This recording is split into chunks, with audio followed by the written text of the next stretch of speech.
Hey guys, this is Bagesh. I wanted to kind of make a video on something I normally don't, which is me working on my Datsun. I work on, I guess, a classic car, I suppose. It's not really that classic, but it's classic to me. It's a 1981 280ZX 2+2 model, and I'm just showing you kind of the progression of it thus far. So right now what you are seeing is photos of the car when I initially bought it. I bought it right before the price kind of got spiked up. So I bought this for around 5,500 or so, which is pretty good given the condition of the car, especially the interior, and it was only about 45,000 miles roughly on the engine, and the person had it was owned by one person prior to me, and they had the original receipts and documentation all the way back, dating back to 1981, January something, I forgot on top of my head, but you know, it's one of those cool things where you get to see the original title from almost over 40 years ago. But yeah.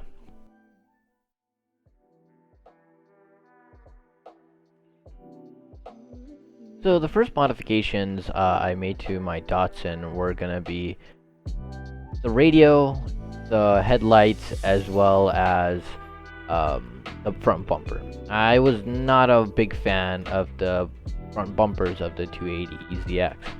I initially thought the ZX was the Z, but a typo, and later did I learn that's not the case to be. Regardless, I still do love the car. Now, you notice that all of my time lapses, especially for this section, are a little bad in the sense I don't start from the beginning of the day, I start in the middle of the day. At this point in time, as far as I remember, we have been able to remove the headlights as well as the front bumper, and now we're in essentially installation mode. Though we did take a quick break at Chick-fil-A and got some nice sandwiches, because boy were we starving at this point. I think my friends came over around noonish, and this was around 3 or 4 o'clock. So we've done a decent amount of work throughout this whole process. Just now we were hungry and we had to get some food in our systems. One of the super weird things that happened while we were working with the headlights was, even after we installed them, the new headlights wouldn't work with your high beams. Only, I guess, the stock-like headlights would work with high beams, and the other ones would completely turn off, which was really weird. I don't know if I have any footage of that, but just know that that did happen, and we still don't know exactly why that is to be the case. So with everything in mind, we tested the headlights out on my friend's car and his headlights, and essentially every configuration between two cars and two sets of headlights, and for some reason only mine worked with the high beams with the original style headlights, but the ones that I bought new brand worked on his 1973 Centurion perfectly fine and didn't seem to be an issue. So we really were lost at that point. We just kind of threw in the towel with the question, and were happy enough that we had some headlights working, even if they weren't high beams or didn't have the high beam capability. So we kind of finished installation of that, as well as putting on the front bumper, and then we kind of called it a night. On a side note, my friend Sean, there's two Sean Tom, was working on a plate for my radio. The radio that is inside of the Datsun, that is the original part, isn't that well, it wasn't really that cool to me, and it wasn't really useful, especially since it didn't work. So we kind of just said, screw it, I want to take out, or at least I said, screw it, let's just take out the radio and put a new one from Amazon. And that's what I did. However, in order to do so, I need to make my own custom faceplate in order to throw that in there. So what Sean did was actually start a bit of the process for building the faceplate, which you'll see later on being continued on throughout the day, as well as some of the future dates, and I guess one of the other modification parts.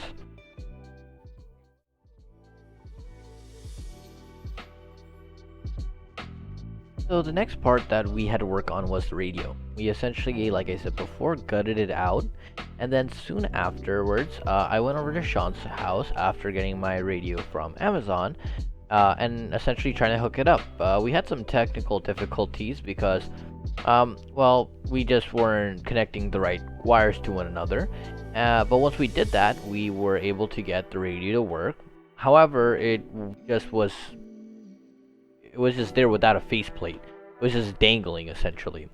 So soon afterwards, the next weekend, I went back to Sean's house with other Sean, as well as Jake, my friend, and we started working on the actual faceplate of it. So Jake and Sean Tom were working on the actual mounting of the faceplate, so we could actually screw it in and keep it secure and essentially sturdy while the car is driving and in place. While me and Sean Pollock mainly worked on the actual faceplate itself. Grinding away, cutting bits and pieces off of the metal sheet, and essentially getting it ready to go, and cleaning up the corners, etc. Jake was gonna be mostly welding the actual parts or metal parts together, so it could actually build a backboard, if you will, to the faceplate. So once again, it doesn't get pushed inward or outward, it stays once again in place.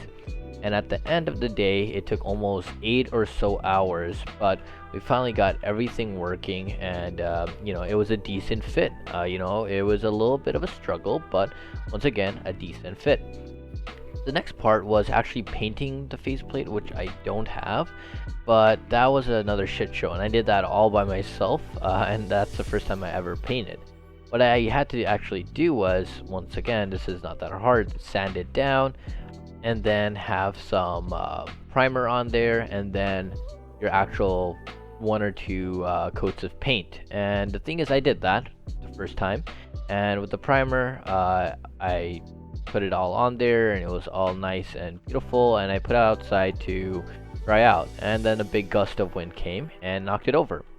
So that was really, really fun for me. So I had to do that all over again with the primer, and then with the black paint I had to throw it on, and then I try to learn from a mistake, so I put it in the garage, so it's still like in an area where not a lot of people are, but it's fairly quote dry and I guess wind free. But then again, somehow I guess when someone opened the garage door, a little bit of the wind came in and threw my faceplate onto the floor.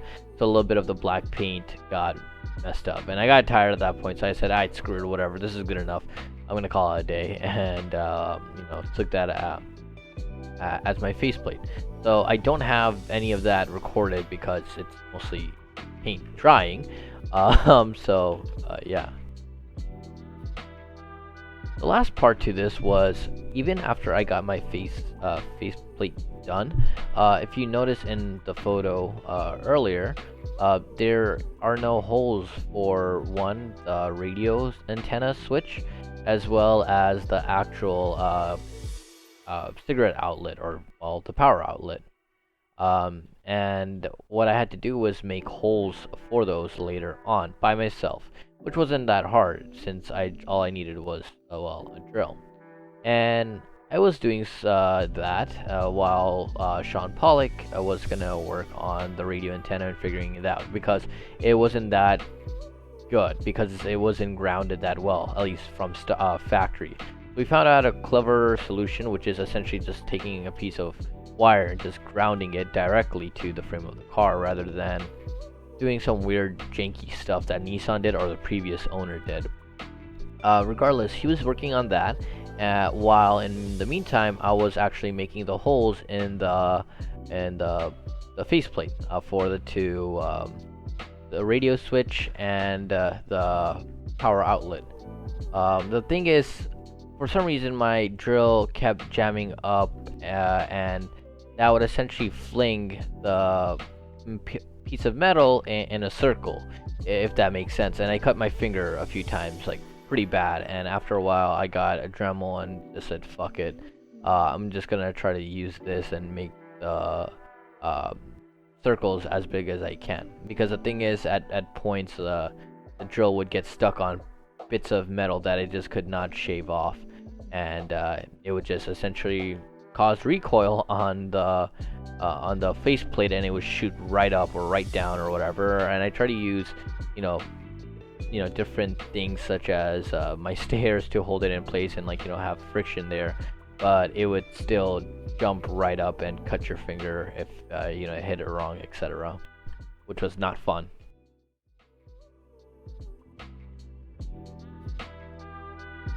So the next part, or the next modification that I did, was remote unlock and lock. I was very used to the modern system of unlocking and locking our cars, that is through a remote, but the Datsun didn't have that luxury. Rather, what you had to do was actually walk up to the door and put in your key to unlock both sides of it, which was really hard for me.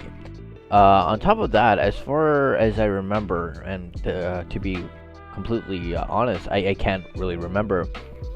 I think if I opened my side, I would have to then reach on over to the other side and unlock that also.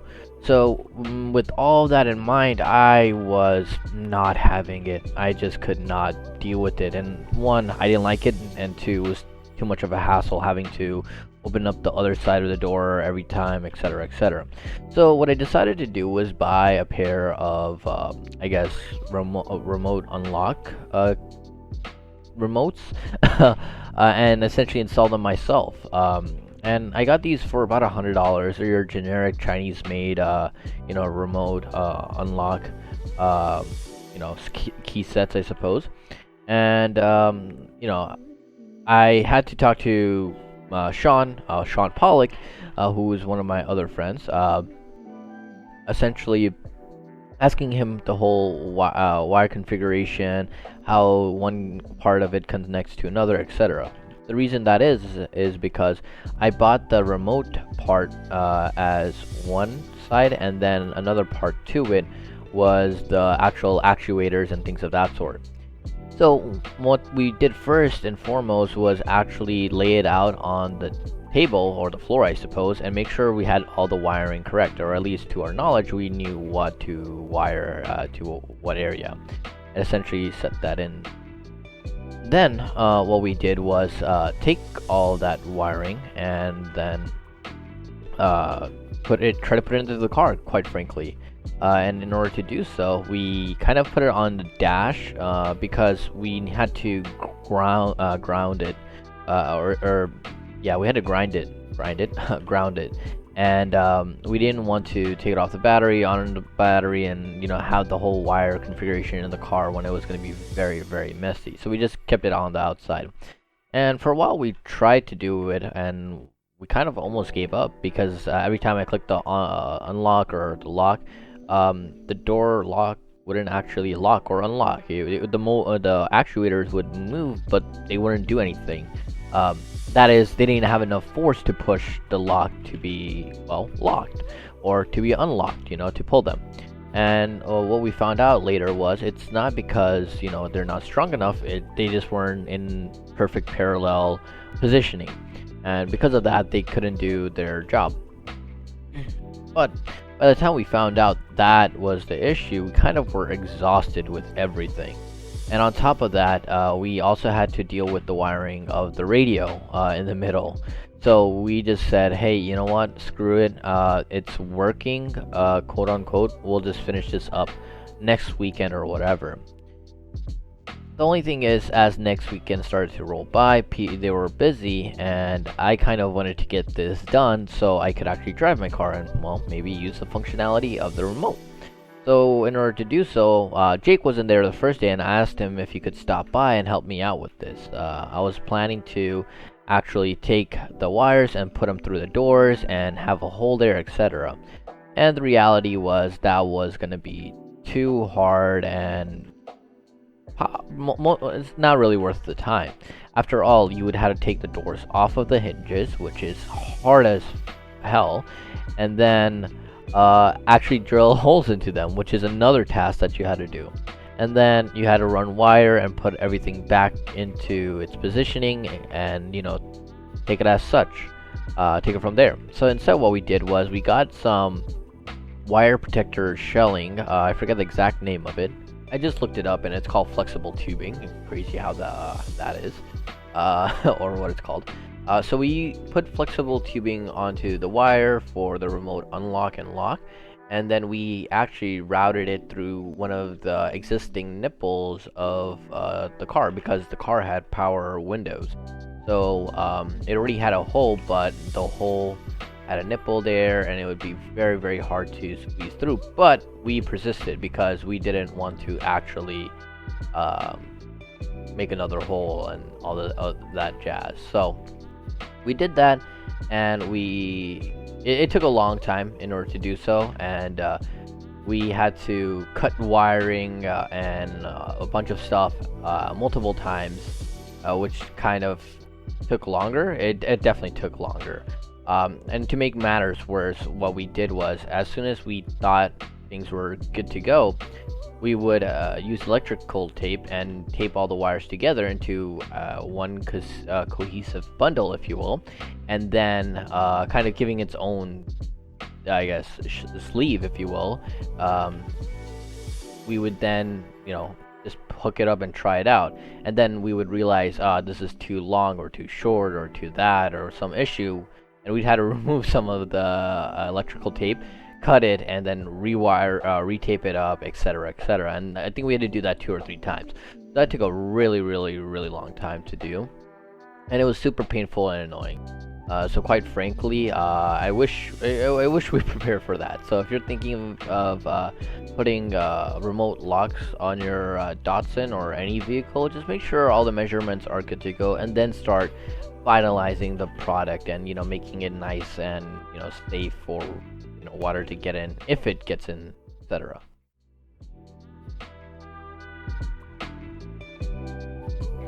So the next part of this is a little different than the other parts, because they don't necessarily have to do with actual modifications to the car. It's more trips that I took to get parts for the car. I've taken 2 main trips. One was to West Virginia, and the other one was to Canada. So I'll talk about the Virginia one first. So for the Virginia one, I was looking for seats for my Datsun, and I was looking specifically for Corbeau seats. Now, I could have bought them online on the Z store or Corbeau store, but the thing is, it would be a lot for shipping. So I was hoping that I could find something maybe locally, if there was someone selling it on Facebook Markets or something of that sort, and I could go pick it up. Sadly, I wasn't able to find anything in my local area, so I decided I was gonna travel about 3 or so hours out to West Virginia with Sean Pollock, because I needed some company while I was in the car. And we both went there and picked up the car seats. I got them for like $200 or so off, $200 or $300 off. I forget exactly what was the finalized price. And then we actually stayed in. It was on the border of West Virginia and Maryland, so we were in Maryland technically, but we want a really good barbecue, so we went to West Virginia. We found this really cute little town called Harper's Ferry or something of that sort, and we got to spend the day there, and then we actually came back home and drove essentially another 3 miles all the way back, and that was a great trip.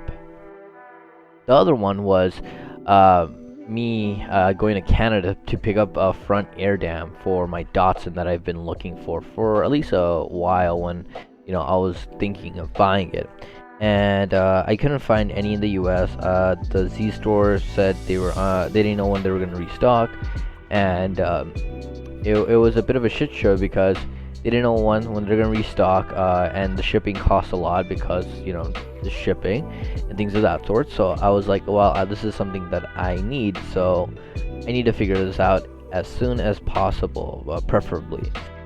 So what I did was essentially go online, eBay, Facebook Marketplace, and Google every imaginable site and just keep searching for it. And I found one in Canada. So what I did was I took a weekend trip to Canada. I quite literally got into my car, drove 6 hours or so up north, and then it was like in Ontario, or north of Ontario.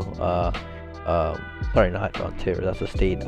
North of Toronto, and about an hour north of Toronto, and got my front air dam, and then came back home, and yeah, that was the end of that. That was a 1 weekend trip, and so was the West Virginia one. But West Virginia was really just one day, but nonetheless, both crazy eventful things I've done. Have installed the doors, or sorry, the seats, but I have not done anything with the front air dam yet.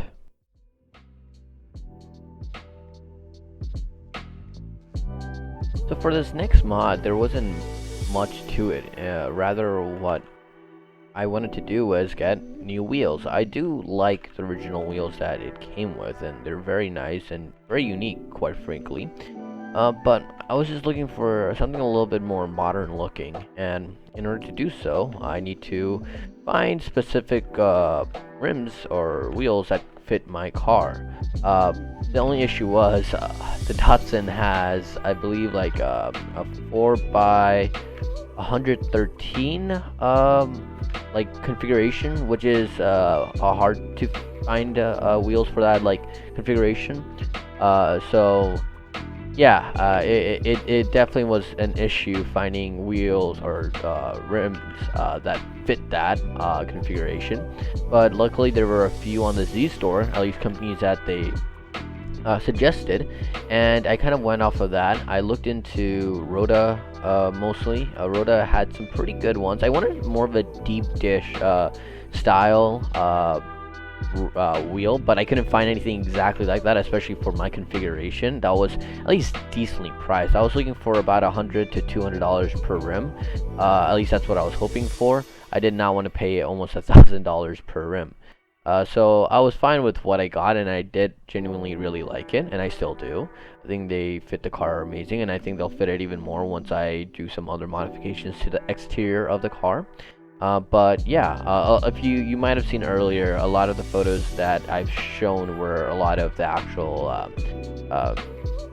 measurements of the hub, I suppose. Mostly because we couldn't find any concrete answers online for offsets and things of that sort. So we just wanted to make sure whatever rims or tires that would be purchased would be correct. And then on top of that, the tires that I got would be able to fit, and everything would be a-okay. I think I forgot to when I changed my wheels, I also replaced the brakes, disc, etc., and essentially completely new items in there, because everything there was like 4 years old. As I did that and put in new brakes and things of that sort, I also changed the braking fluid and blah blah blah. I forgot to adjust the actual emergency brake line cable thingy. So just keep that in mind. If you do change all this stuff, just make sure that your emergency brake works. And if it's like really flimsy, like a flaccid something, adjust the cable, which is going to be like underneath the car in the middle of it, which is really annoying to get to, but get there. It's like two nuts essentially, and just screw them up, aka in other words tightening them, and yeah.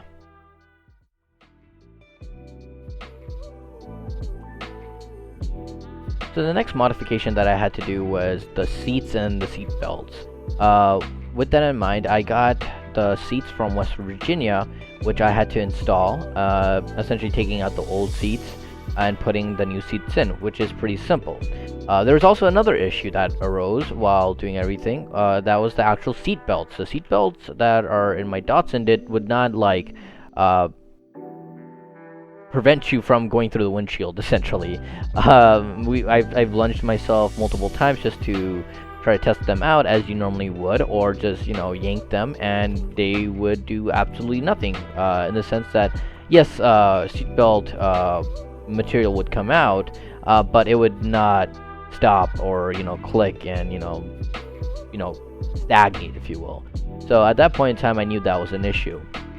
I tried to buy seatbelts from another Datsun salvage place, I suppose, and I couldn't get anything out of it since they sent me seatbelts, but once again, they didn't work. So I kind of gave up on the idea of going down that route, and rather I would just have a harness bar with some belts, essentially, from Corbeau, and just use them as such, and then I'd be fine driving around, arguably more, because you wouldn't be moving around. On top of that, I was being helped from another individual, Lenny. He was really bored, so he stopped on by and was helping us wherever he could, which was really nice. And yeah. Here, I'll hold that. The clip's stuck, but flathead? Well, the carpet's just coming off of the clip at this point, so that's fine. Oh. See? So now you have... Oh, okay, okay. access to it. Except now my thing is behind the seat, so... Oh, the socket. Yeah. Here, should we just take this out? Makes sense. Perhaps too much sense. I'm gonna take this out and take off my watch also. Oh, this hurts in the cold. It hurts? Yeah, cause like spiky. Like touches it and it's cold, so yeah.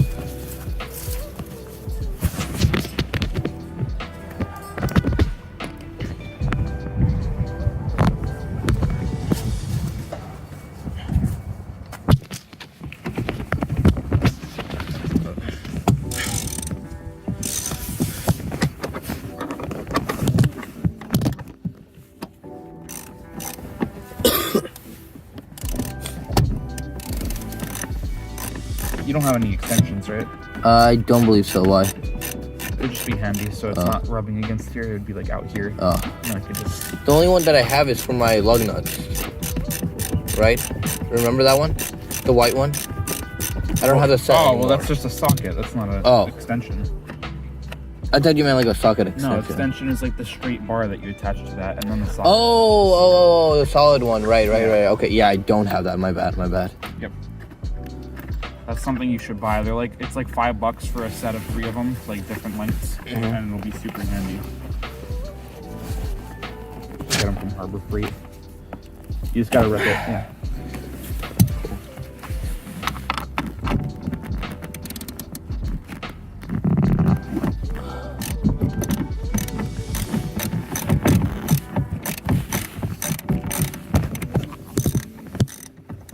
Here, I can hold this.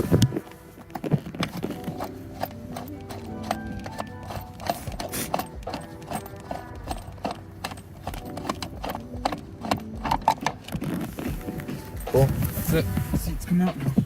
Alright.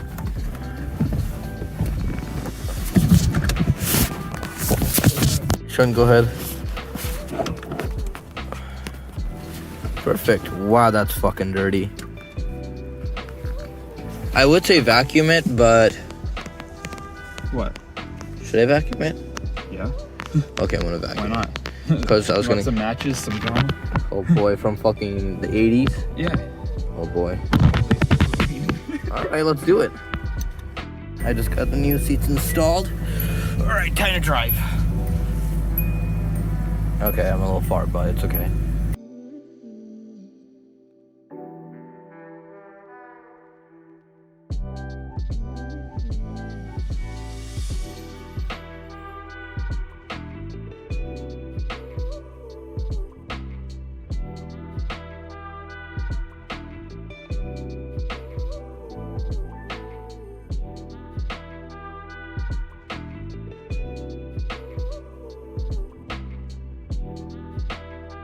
So we have Lenny over here. Lenny, you're gonna fucking die of cancer regardless, because you're Asian. Yeah, you talk to Kishu, you're screwed. God. You play CSGO. I don't anymore. That's a lie. I quit. It's not enough. After the Is that last enough? game I played, What's the last game you played? it was like a week ago. Oh. Why are you recording me? Well, I'm recording this whole process is what I'm doing, really. Yeah, I did all the work. Ah. I helped out. Oh, God, that smells so fucking bad.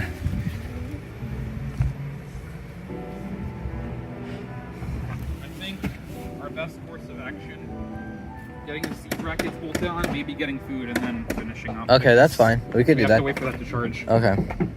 Okay, so let's get the seats in there. Do we want to put them in, or do we just want to get the brackets on? Do both? Because once... I guess they're not really in the way, yeah. No, because they can slide up and down and back and stuff like that. So...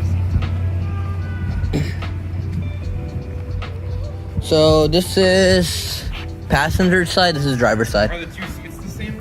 What? Are these the same? Well, no, they won't be, because this is passenger side, because of the side on the... That should be on the right side and left side of it. Okay, understood. So we'll just pick this up, right? Yeah, that's the passenger side.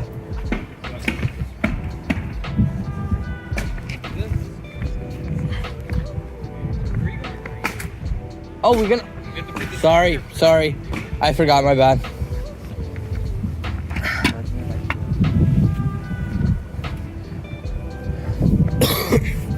Does it have any bolts in it? I think so, right?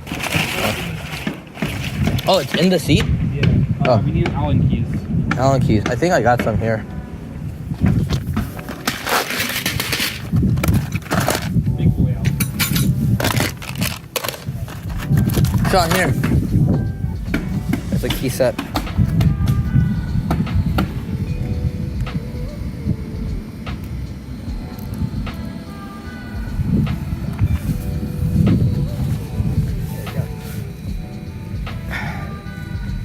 Did you just... Yeah, this one's in there. Yeah. One of them was really tight. All of them are. Finger tight. Oh, this one isn't.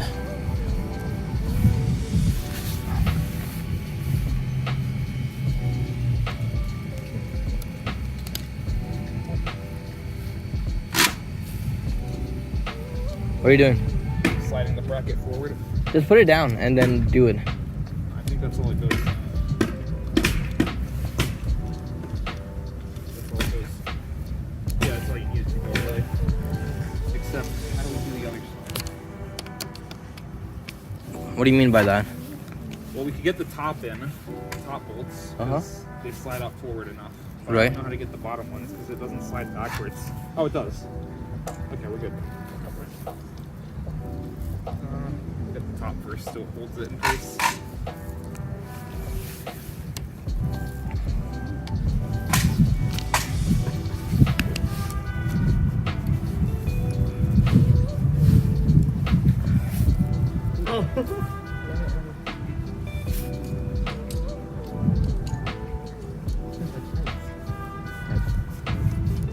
Ah, penis. 1 second. That's fine, let me take it out. Here, where it falls.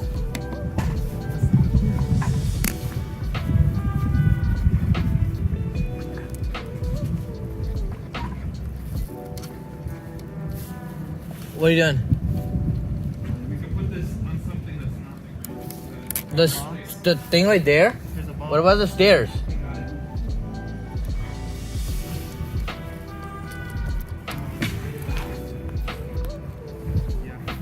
If you were any taller, then you're a little fucked. New seat in. Oh, dude, this is so fucking comfy. Yep. Holy fuck. This is nice. Ah. Go ahead. Yep, it's super nice.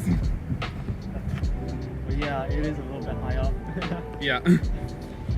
That's because normally when you put these seats in, you put them in bolted directly and you can't slide them forward and back. But you still want it to be able to slide them, so they have to be higher. Hey, Mom.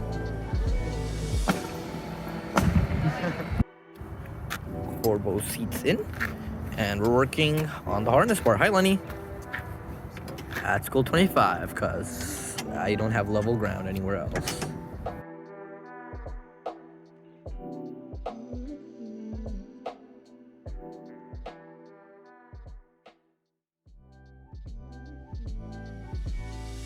All right. Hi, Sean. Hey. Well, let's see what we've been working on. Today we're working on some of the carpeting. We're replacing it.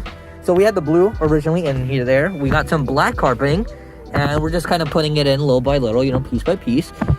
Each little hole is being made and things of that sort, and just piecing it together slowly. And yeah, so we've gotten this little area. We kind of screwed up because, well, we pushed it way under the seat. So you'll see a little bit of that over there. But it is what it is. We could technically fix that later on, just bring it down a little bit more. It's not a horrible issue, but not really noticeable because no one's gonna sit there. And yeah, so we're just working at this with this little by little, cutting it up. And yeah, we had to remove essentially the radio, the 2 seats obviously, and then some of the panels had to be dropped essentially. And yeah, that's where we're at right now. But yeah, we'll kind of keep you guys updated. We finished this side technically under the seats, or the back seats, and now we're working on this side, which is under the driver's side seat. And then hopefully we'll finish this lever part over here, this lever system here. And then once this is all done, we can put in the other side carpeting, and you know, after that the seats, and should be a-okay to go. And I guess the center console too. But yeah, that's the plan now. All right, bye.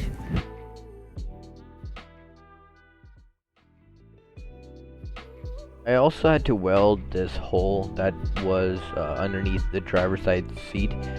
This wasn't done by me. The hole was there when I bought it. However, it was really hard to weld given the fact that the metal was too thin, so a lot of the welds would just burn through over and over again. So you had to make little dot size welds one at a time in order to fix everything. But yeah. Right, well, we have Sean here. We're welding it up today, so that was all fucked up. Now we're pushing the 2 metal pieces together. And yeah. Alright. So there seems to be slight realization that there is rubber here. So in order to weld it, we're going to need to sand it. And well, Sean has his like big sanding thing, and we're going to try to remove as much rubber and figure out if that works.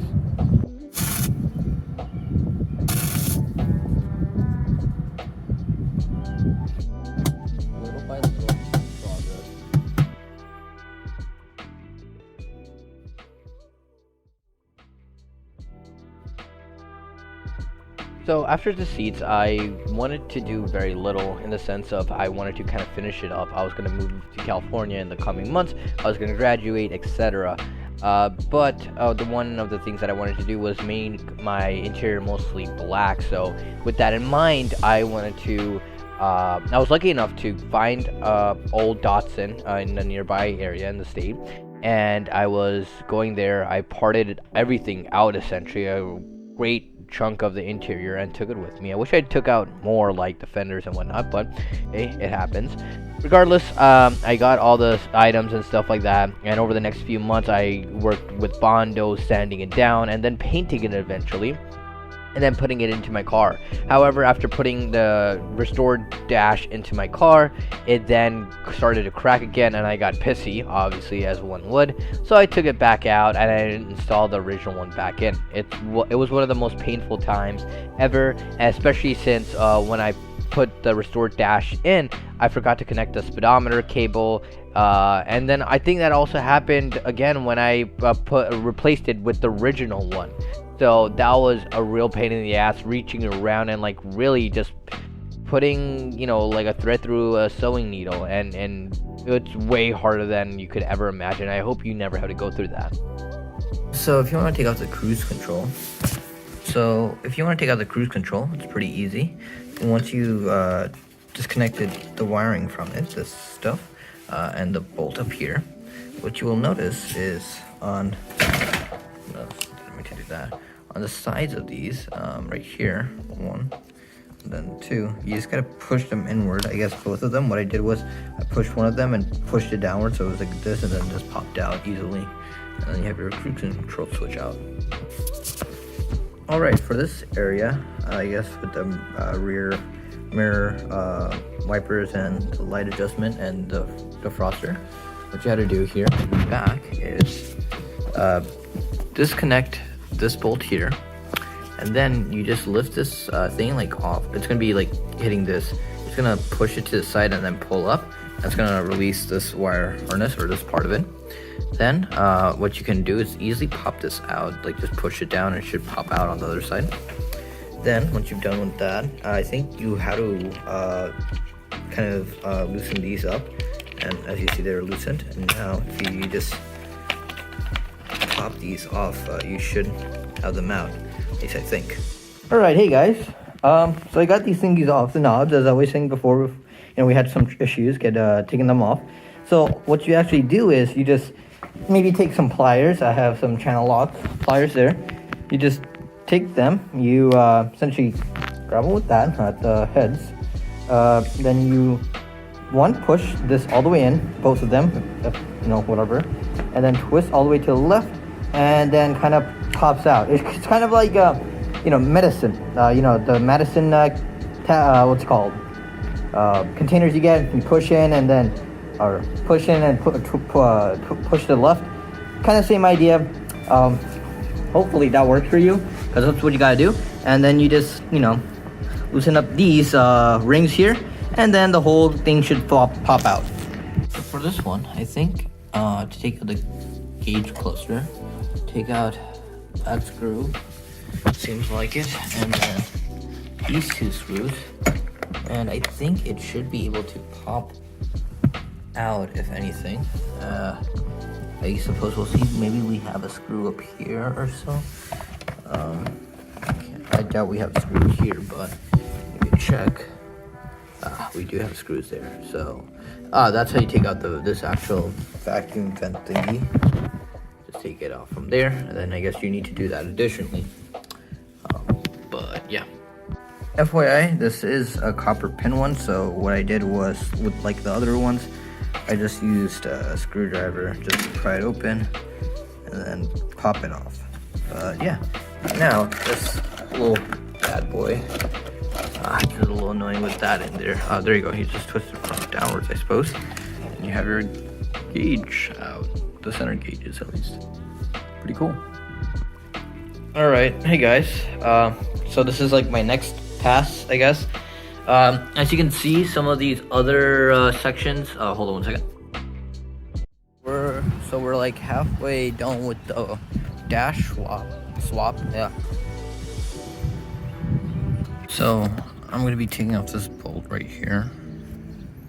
These cables will detach in that order. There is a wire going through, but I don't think that has to do with anything in particular, because it seems to be coming over here. I think that's for the door actuator, but yeah. Right, so disconnected that brown blue one to that red blue one. Then over here we have this red to red. This is for the radio, I believe.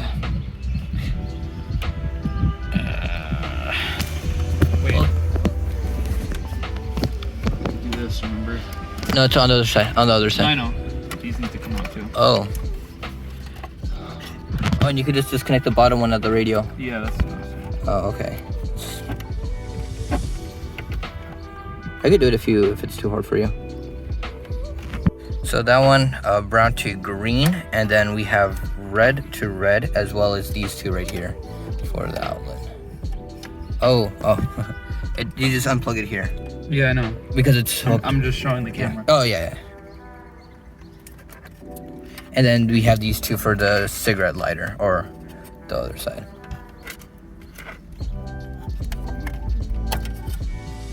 There you go. And we have it disconnected. We have it out, and you just see like two holes here. Well, we won't. That's a thing. No, like when we're putting the new one in, there's this bracket's gonna be sticking out. Okay. So it'll be like a reminder. So we have those two and the one under the AC to attach. Okay. So there's that one on that side, and then this one with the label. Yeah. Okay, got it. Okay, so you're taking off the back right one, I imagine, right? Yeah. It's a round one. There's only one of them like this. Okay. The back of this dash, I remember like the connector layout, because they're all like unique connectors. Okay, gotcha.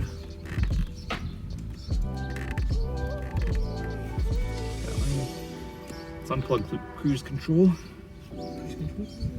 That's not gonna come.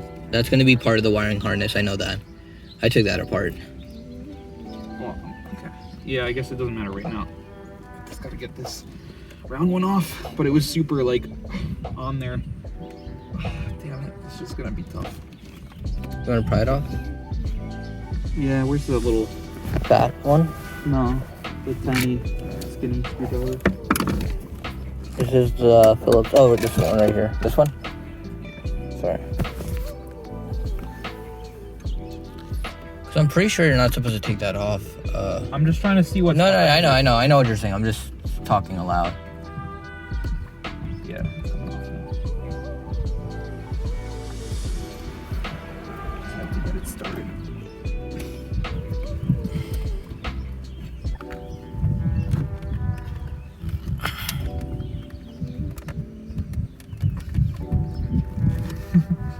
It's really on there. Sorry.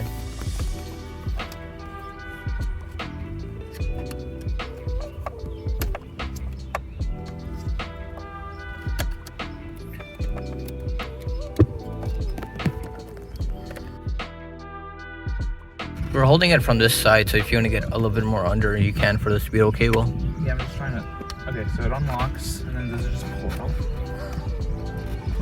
I don't know how it comes off. Sean, you're taking off the speedometer cable? I just found this cable here. Going up here. I don't know what it's for. Some kind of... There's a light. A tiny little light bulb. That's all this is for. That's a light bulb? Oh, wait. You could just attach it from here?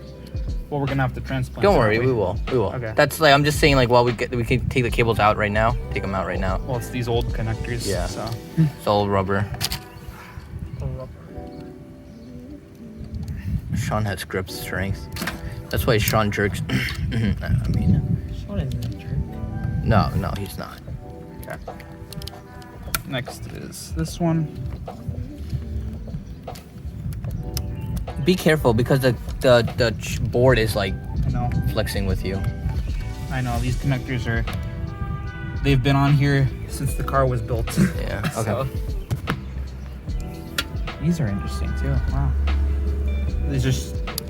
Oh. I've never. No, I think you pull them out this way. No, I think you pull them the other way.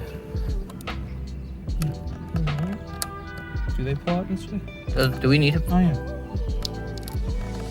What? I don't know. I don't know what I was like. Do we need to pull those off? Oh no, we don't. Okay. Watch them be on reverse now. This is what happens when you breathe. Yeah, this is part of this. Yeah. It's just this big one. That's the only one we need to take out. So you might want to use a screwdriver to pry it off. Yeah. Just be gentle, you know.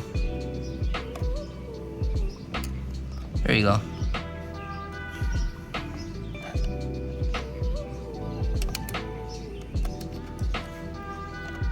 Slowly getting it.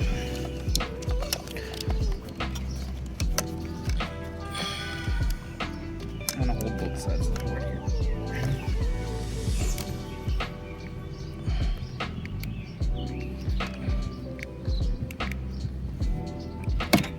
Good. All right, nice. Look at the size of those pins, Lenny. Oh, yeah. Fucking ancient. Okay. So this is all out. Hmm. So we'll do this. Feed it through. I mean, yeah, we don't have to pull it through yet. Okay, so then we won't. I'm just getting it Yep, in yep. position. That's fine. Okay. Now this is one of my favorite connectors in the car because I'm just like, why did they design it like this? This massive circular connector here. It's so like pointless. They could have just made it a rectangle, but it's round. Probably smoking a lot of like paint back in the day.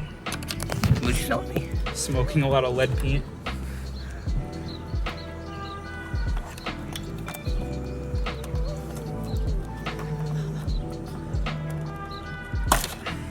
Look at this. Why? It only goes on one way, which is nice. But then, in that case, you know, why make it round? Okay, next up we got this one. Along with the little light. Guessing you ran out of colors? Yeah, it's just a spade connector. Spade.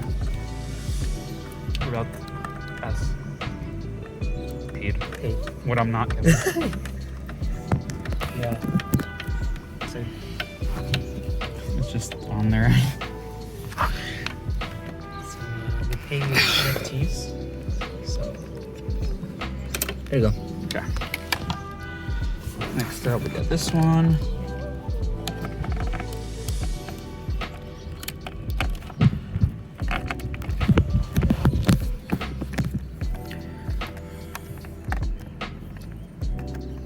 I'm gonna get the screwdriver in there, but I want to get it started first. Yeah. Get that. There's a latch. No, they don't. They latch on the outside. There's nothing Is to it latch bad to. if it gets marks on it or no? Yeah. I mean, there's nothing behind here, so it doesn't really matter that much, but I'm trying to avoid that as much as possible. Snapchat's been really yeah. fast lately. Me and Sean are putting back the original dash because my original one, or not the original one, we're replacing the new one that I made, because it started. The one you made was shit. Shut up. But yeah, so it's fun. But hey, I have new speakers, the fancy ones. Yeah.